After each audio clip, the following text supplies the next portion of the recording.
ಸತತವಾಗಿ ಸುಮಾರು 70 ವರ್ಷಗಳ ಅವಧಿಯಲ್ಲಿ, ತನ್ನ ಜೀವಿತದ ಅವಧಿಯಲ್ಲಿ ಎಷ್ಟು ಸಮಾಜ ಸೇವೆ, ಆಧ್ಯಾತ್ಮ, ಪುಣ್ಯ, ಅಂತರಂಗ ಬಹಿರಂಗ ಶುದ್ಧಿಯ ಮೂಲಕ ತನ್ನ ಒಂದು ಜೀವ ಚೈತನ್ಯವನ್ನೇ ಸಮಸ್ತ ಜನತೆಗೆ ಧಾರೆ ಎರೆದಂತಹ ಮಹಾನ್ ಸಾತ್ವಿಕ ಪುಣ್ಯ ಪುರುಷ ಅವರು ಅಂತ ನಾವು ಹೇಳ್ಬೋದು. ಯಾಕೆಂದ್ರೆ ಇವತ್ತು ನಾವು ಹಣ ಮದ, ಅಧಿಕಾರ ಮದ, ಸೌಂದರ್ಯ ಮದ, ಜ್ಞಾನ ಮದ, ಬೇರೆ ಬೇರೆ ಮದಗಳಿಗೆ ಸಿಲುಕಿ ನಮ್ಮತನವನ್ನೇ ನಾವು ಕಳೆದುಕೊಳ್ತಾ ಇದ್ದೇವೆ. ಅಂಥದ್ರಲ್ಲಿ ತುಂಬಿದ ಸಂತೆ ರವಿವಾರ ದಿನ ನಡೆದೈತಿ. ಆ ಹೊತ್ನಾಗ ಹೆಣ್ಮಗಳ ಮುದುಕಿ ಬುಟ್ಟಿಯಾಗ ರೇಷ್ಮೆ ಜರ್ತಾರಿ ವಸ್ತ್ರನ ತಂದು ಇದನ್ನ ಜನರ ಮುಂದೆ ಉಟ್ಟು ಓಡಾಡ್ತೀನಿ ಅನ್ನುವಂತ ಹುಚ್ಚು ಕನಸನ್ನ ಹೊತ್ತಿದ್ದಾಳೆ. ಅಂಥವಳಿಗೆ ಅವರು ಹೇಳ್ತಾ ಇದ್ದಾರೆ, ಮೊದಲ ಇದು ಹುಲ್ಗರ ಸಂತೆ, ಬಿದ್ದಿ ಹಬ್ಬೆ ಯಾವ ಕಾರಣಕ್ಕೂ ನೀವು ನೆಲಕ್ಕೆ ಬಿದ್ದೆ ಅಂದ್ರೆ ಹೆಣ್ಮಗಳು ನಿನ್ನನ್ನು ಎತ್ತುವವ್ರು ಯಾರೂ ಇಲ್ಲ. ನಮ್ಮ ಸಮಸ್ಯೆಗಳನ್ನ ನಾವೇ ಬಗೆಹರಿಸ್ಕೊಳ್ಬೇಕು, ನಮ್ಮ ಜೀವನವನ್ನ ನಾವೇ ರಕ್ಷಿಸ್ಕೊಳ್ಬೇಕು. ಇದು ಒಂದು ಸವಾಲಿಗೆ ಒಡ್ಡುವಂತಹ ಪ್ರಸ್ತುತ ಬದುಕು. ಇಲ್ಲಿ ಯಾರು ಯಾರ ರಕ್ಷಣೆಗೆ ನಿಲ್ಲಲ್ಲ.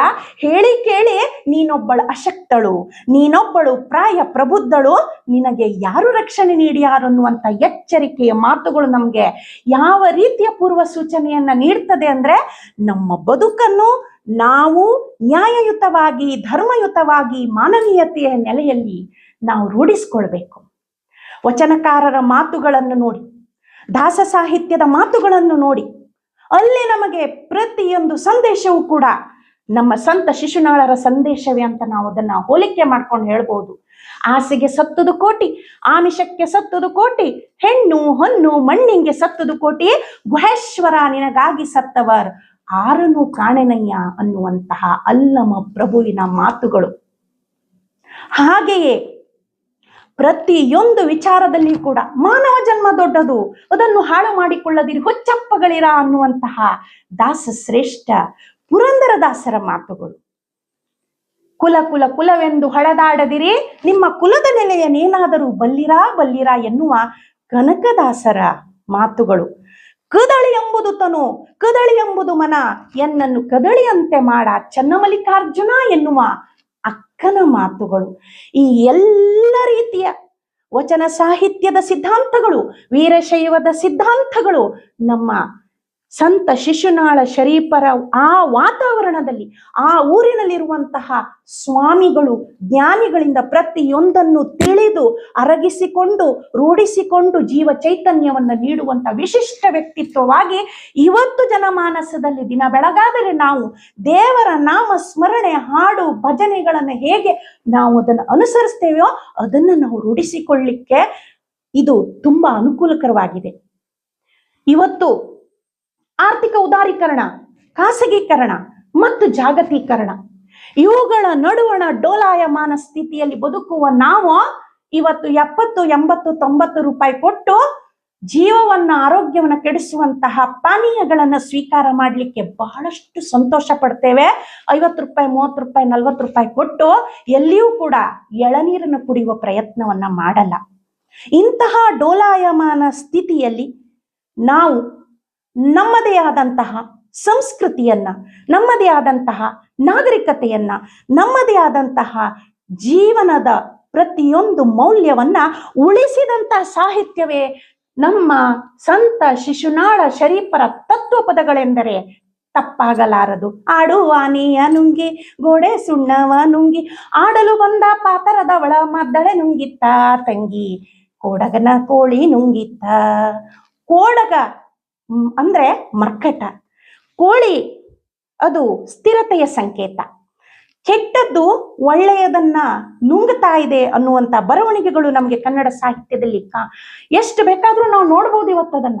ಆದ್ರೆ ಒಳ್ಳೆಯದು ಕೆಟ್ಟದನ್ನು ನುಂಗತ್ತೆ ಅನ್ನುವಂತಹ ತಾತ್ವಿಕ ನಿಲುವನ್ನು ಪ್ರತಿಪಾದಿಸಿದ ಮೊದಲ ಬರವಣಿಗೆ, ಮೊದಲ ತಾತ್ವಿಕ ವ್ಯಕ್ತಿ, ತತ್ವ ಪದಗಳನ್ನು ನಿರೂಪಿಸಿದ, ನಿರ್ವಚಿಸಿದ ಅಪ್ರತಿಮ ವ್ಯಕ್ತಿ ಸಂತ ಶಿಶುನಾಳ ಶರೀಫರು. ಆ ಮಹಾನ್ ವ್ಯಕ್ತಿ ಅಂತಾನೆ ನಾವು ಅದನ್ನ ಹೇಳ್ಬೇಕು. ಯಾಕೆಂದ್ರೆ ಕೆಟ್ಟದ್ದನ್ನ ಒಳ್ಳೆಯದು ನುಂಗ್ ಹಾಕ್ಲೇಬೇಕು. ಮಂಗ, ಮರ್ಕಟ, ಕಪಿ, ಕೊಡಗ ಅದು ಚಾಂಚಲ್ಯತೆಯ ಸಂಕೇತ. ಅಂತಹ ಚಂಚಲತೆಯನ್ನು ಬದಿಗೊತ್ತಿ ಸ್ಥಿರತೆಯ ಎಚ್ಚರಿಕೆಯ ಗಂಟೆಯನ್ನ ಕೊಡುವಂತಹ ಕೋಳಿ ಕೋಡಗನನ್ನ ನುಂಗಿತ್ತ. ನಮ್ಮ ಬದುಕನ್ನ ಇಂದಿನ ಸಮಾಜ ವ್ಯವಸ್ಥೆಗೆ ನಾವು ದುರುಪಯೋಗ ಪಡಿಸಿಕೊಳ್ಳದೆ ಉನ್ನತ ಮಟ್ಟದ ಸಾಧನೆಯನ್ನ ಸಾಧಿಸಿ ನಮ್ಮ ಬದುಕನ್ನ ರೂಢಿಸುವ ಮೂಲಕ ಸಂತ ಶಿಶುನಾಳ ಶರೀಫರ ಸಾಹಿತ್ಯಕ್ಕೆ, ಬರವಣಿಗೆಗೆ, ತತ್ವಪದಗಳಿಗೆ ನಮ್ಮದೇ ಆದ ವಿಶಿಷ್ಟ ರೀತಿಯ ಗೌರವವನ್ನು ಸಲ್ಲಿಸಬೇಕಾದ ಗುರುತರವಾದ ಜವಾಬ್ದಾರಿ ಇವತ್ತು ನಮ್ಮ ಮೇಲಿದೆ ಅಂತಂದ್ರೆ ನಮ್ಗೆ ಅದು ಅತಿಶಯೋಕ್ತಿ ಆಗೋದೇ ಇಲ್ಲ. ಬಹುತೇಕ ಅವರ ಬರವಣಿಗೆಗಳು, ಅವರ ಸಿದ್ಧಾಂತಗಳು, ಅವರ ಭಾವಗಳು ಹಾಕಿದ ಜನಿವಾರವ ಸದ್ಗುರುನಾಥ ಹಾಕಿದ ಜನಿವಾರವ, ಇದು ದಾರ ಅಲ್ಲ, ಇದು ಕೇವಲ ಒಂದು ನೂಲಲ್ಲ, ಇದು ಒಂದು ಖಾಲಿ ದಾರ ಅಲ್ಲ, ಇದು ನನ್ನ ಬದುಕಿಗೆ ಆಧಾರ. ನಾನೊಬ್ಬ ಗಂಡನನ್ನು ಕಂಡ್ಕೊಂಡೆ. ಗಂಡ ಅಂದ್ರೆ ಪತಿ, ಯಜಮಾನ, ಒಡೆಯ. ಇವತ್ತು ಹಸ್ಬೆಂಡ್ ಅನ್ನುವಂತಹ ಒಂದು ಸೀಮಿತ ಅರ್ಥ ಅಲ್ಲ. ನಮ್ಮೆಲ್ಲರಿಗೂ ಕೂಡ ವಚನ ಸಾಹಿತ್ಯದಲ್ಲಿ ಶರಣ ಸತಿ ಲಿಂಗಪತಿ ಅನ್ನುವ ಭಾವ ಇತ್ತು. ಶರಣರೆಲ್ಲರೂ ಸತಿ, ಶಿವ ಪತಿ. ಹಾಗೆ ನಾನೊಬ್ಬ ಗಂಡನನ್ನ ಕಂಡುಕೊಂಡೆ, ಅವನು ಮಹಾನ್ ಪ್ರಚಂಡ, ಅವನು ಪುಂಡ, ಅವನು ದಿವ್ಯ ಜ್ಞಾನಿ ಅಂತ ಹೇಳಿ ತನ್ನ ಗುರುವಿನ ಬಗ್ಗೆ ತಾನು ಅಷ್ಟು ಅದ್ಭುತವಾಗಿ ತನ್ನ ತತ್ವ ತಾತ್ವಿಕ ನಿಲುವುಗಳಲ್ಲಿ, ಸಿದ್ಧಾಂತಗಳಲ್ಲಿ, ಮಾತುಗಳಲ್ಲಿ ಇವತ್ತಿಗೂ ಕೂಡ ನಮ್ಮ ಮೈ ರೋಮಾಂಚನಗೊಳ್ಳುವಂತಹ ಮಾದರಿಯಲ್ಲಿ ವ್ಯಕ್ತಪಡಿಸಿದಂತಹ, ಅಭಿವ್ಯಕ್ತಿಸಿದಂತಹ ನಮ್ಮ ಉತ್ತರ ಕರ್ನಾಟಕದ ಒಬ್ಬ ವಿಶಿಷ್ಟ ಸಾಧಕ ಸಂತ ಶಿಶುನಾಳ ಶರೀಫರು. ಜನಮಾನಸದಲ್ಲಿ ಅವರ ಮಾತುಗಳು, ಅವರ ನಿಲುವುಗಳು, ಅವರ ಚಿಂತನೆಗಳು ಯಾವಾಗಲೂ ಕೂಡ ಶಾಶ್ವತ.